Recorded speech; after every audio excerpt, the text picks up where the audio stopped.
សក្តីជូនដំណឹងស្តីពីការរៀបចំព្រឹត្តិការណ៍ទិវា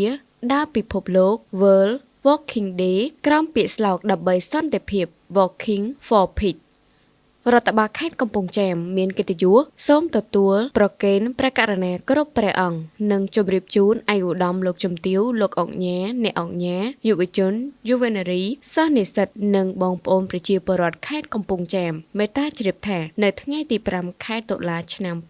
2025រដ្ឋបាលខេត្តកំពង់ចាមបានសហការជាមួយក្រសួងទេសចរនិងក្រសួងអប់រំយុវជននិងកីឡារៀបចំព្រឹត្តិការណ៍ទិវាដើរពិភពលោកក្រោមពាក្យស្លោកដើម្បីសន្តិភាពពិធីនេះនឹងរៀបចំឡើងនៅវេលាម៉ោង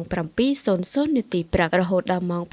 9:00 នាទីព្រឹកដោយចេញដំណើរពីវិមានឯករាជ្យខេត្តកំពង់ចាមនិងបន្តដំណើរឆ្ពោះទៅវេទិកាអុំទូកនិងត្រឡប់មកវិមានឯករាជ្យមានចម្ងាយ 4 គីឡូម៉ែត្រដើម្បីរំលឹកគុណនិងដឹងគុណដល់រាជរដ្ឋាភិបាលកម្ពុជានិងវីរៈកងទ័ពជួរមុខដែលបានខិតខំប្រឹងប្រែងការពារបូរណភាពទឹកដីកម្ពុជានិងជួយរក្សាសុខសន្តិភាពជូនប្រជាពលរដ្ឋកម្ពុជារដ្ឋបាលខេត្តកំពង់ចាមសូមអពាវនាវព្រះករុណាគ្រប់ព្រះអង្គឯកឧត្តមលោកជំទាវអ្នកអង្គញាយុវជនយុវនារីសិស្សនិស្សិតនិងបងប្អូនប្រជាពលរដ្ឋខេត្តកំពង់ចាមគ្រប់វ័យគ្រប់និន្នាការគ្រប់វិស័យទាំងអស់និមន្តនិងអញ្ជើញចូលរួមក្នុងព្រឹត្តិការណ៍នេះឲ្យបានច្រើនកកករដ្ឋបាលខេត្តកំពង់ចាមមានជំនឿយ៉ាងមុតមាំចំពោះស្មារតីនិមន្តចូលរួមរបស់ព្រះករុណាគ្រប់ព្រះអង្គនិងអញ្ជើញចូលរួមរបស់ឯកឧត្តមលោកជំទាវលោកអ្នកអង្គញាបងប្អូនប្រជាពលរដ្ឋទាំងអស់និងចូលរួមព្រឹត្តិការណ៍ដើរដើម្បីសន្តិភាពដើម្បីលើកកម្ពស់ស្មារតី